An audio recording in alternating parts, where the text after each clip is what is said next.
আমার বিয়ের পর আমি আমার মা বাবাকে মিস করব ঠিকই, কিন্তু একটা জিনিস ভেবে শান্তি পাবো যে আমার মা বাবা আমার বিয়ে দিতে পেরে খুব খুশি। আমার ফ্যামিলিতেও তাই। তবে মা তুমি কিচ্ছু চিন্তা করো না, তুমি কিচ্ছু চিন্তা করো না। টাকা পয়সা দিতে পারি বা না পারি, বোনের বিয়েতে দাঁড়িয়ে থেকে কাজ করব। আর তাছাড়া বাবা তো বলেই দিল টাকা পয়সাটা বড় কথা নয়, তাই না? হ্যাঁ ঠিক আছে, তুমি যা বলছো আমি বুঝতে পারছি। তুমি তোমার বোনের বিয়েতে এসো, তাহলেই হবে। টাকা পয়সা কিছুর দরকার নেই। একদম মা, একদম তুমি নিশ্চিন্তে থাকো। আরে বাবা, পল্লবী আমার নিজের বোন, আমার এক্সাইটমেন্ট সব থেকে বেশি। ঠিক আছে মা, তুমি কিচ্ছু চিন্তা করো না, আমরা ঠিক সময় পৌঁছে যাও। রাখি মা? হ্যাঁ হ্যাঁ রাখো। সব সময় না বেশি বেশি কথা। ধরো,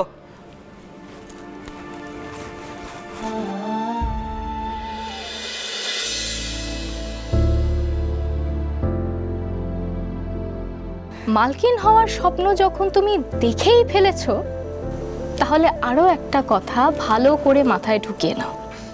তোমাদের বিয়ের অনুষ্ঠানটাও কিন্তু সেই লেভেলের হতে হবে। তোমাকে আমি যেগুলো বললাম সেগুলো কাইন্ডলি তোমার বাবা মাকে একটু শেয়ার করো। আরে মিঠি, মিঠি, আমি আর পাপা আজকে আইসক্রিম খেতে যাচ্ছি। পাপা বলেছে তুমি আমাদের সাথে যাবে, চলো। Shall we go then, Mithi? Sir আমি আপনাদের সঙ্গে আজ যেতে পারছি না, আসলে অফিসে অনেক কাজ আছে, আর অফিস শেষ করে আমাকে বাড়ি যেতেই হবে, একটা ইম্পর্টেন্ট কাজ আছে। আমি ঠিক বুঝতে পারলাম না, মানে? মিঠি বলছিল যে আপনারা আইসক্রিম খেতে যাচ্ছেন, আমাকেও সঙ্গে যেতে বলছিল, তাই। মিঠি, তোমার দুষ্টুমিটা দেখছি দিনকে দিন বেড়েই চলেছে। হ্যাঁ পল্লবী, সেরকম কিছু নয়। পাপা প্লিজ মাম্মামকে নিয়ে চলো না, আমরা একসাথে আইসক্রিম খাবো। পল্লবী দেখো, বেশি সময় লাগবে না, আর দরকারে আমি একবার আন্টিকে ফোন করতে পারি। মানে আমি বললে হয়তো উনি তাড়াতাড়ি রাজি হবেন, হোপফুলি, সেজন্য বলছি। মাম্মা প্লিজ চলো না, প্লিজ। আচ্ছা ঠিক আছে, আমি মায়ের সঙ্গে কথা বলে নিচ্ছি, আমি মাকে জানিয়ে দিচ্ছি আমার ফিরতে আজ দেরি হবে। নিশ্চয়ই, থ্যাংক ইউ।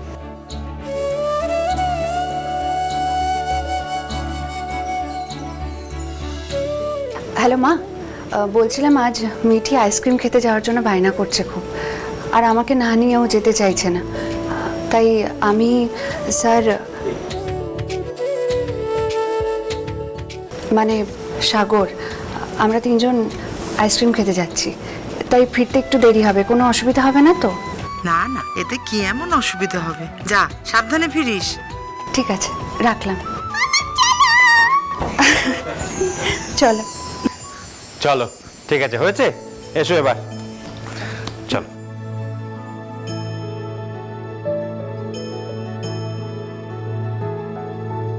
এসো মিঠি, এসো, তুমি এখানে বসো প্লিজ।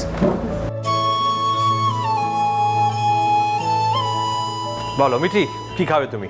আমার ফেভারিট চকলেট আইসক্রিম খাবো, আমার একটা মাম্মামের একটা। ঠিক আছে, তাহলে তুমি একটা কাজ করো, আজ তুমি অর্ডারটা দাও, একটা চকলেট আইসক্রিম তোমার নিজের জন্য, একটা ফহা, যাও দিয়ে এসো। এই নাও মেনু কার্ড, যাও গিয়ে অর্ডার প্লেস করো। তুমি কোথায় উঠছো? না মানে মিঠি একা একা। ও তোমার থেকে অনেক বেশি স্মার্ট, ঠিক মানে ছোড়ো না, বসে পড়ো। Uncle, Yes, please. 2 chocolate brownie ice cream with extra sprinkles.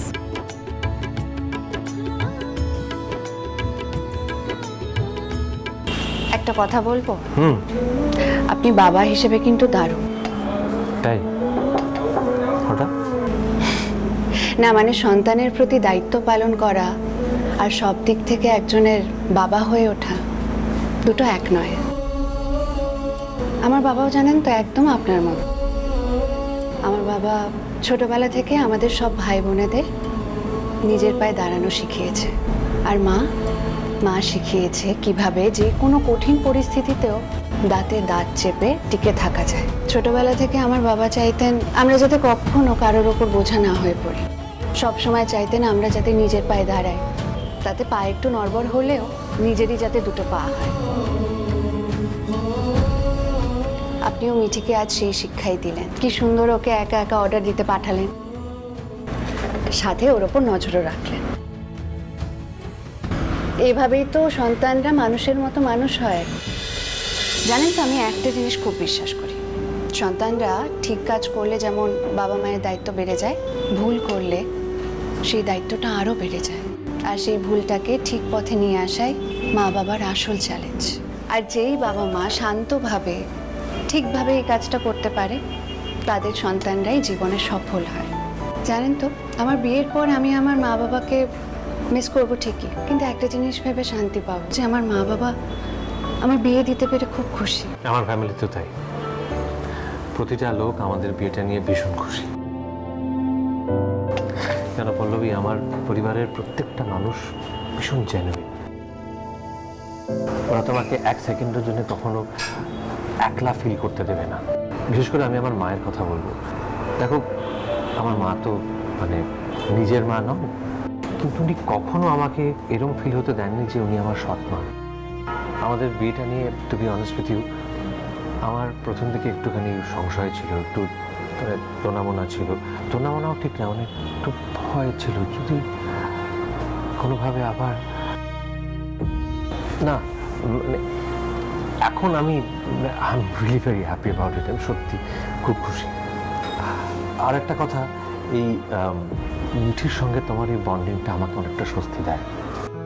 আমার মনে হয় আমার পরিবারের যে ছেড়ে যাওয়া সুতোগুলো আছে, আমাদের বিয়ের পর সেগুলো আবার জোড়া লাগবে। আর সেটা হবে তোমার জন্য। তুমি পারবে এটা করতে, একমাত্র তোমার মধ্যে এই ক্ষমতাটা আছে।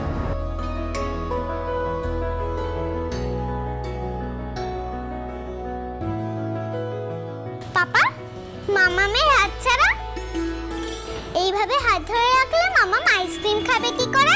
কথাটা তো ঠিকই। বসো। Thank you. তোমায় খাইয়ে দিই আমি।